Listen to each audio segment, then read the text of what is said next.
قال الله تبارك وتعالى وما خلقت الجن والإنس إلا ليعبدون আমার আল্লাহ রাব্বুল আলামিন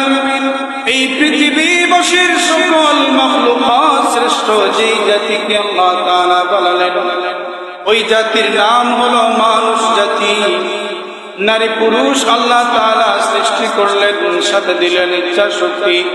হায়াত নামক দৌলত দিলেন, ভালো মন্দ বোঝার ক্ষমতা আল্লাহ রাব্বুল আলামিন দিলেন, হাত দিলেন, পা দিলেন, চক্ষু দিলেন, 3.5 হাত বডির মধ্যে আল্লাহ তাআলা অনেক নিয়ামত রাজি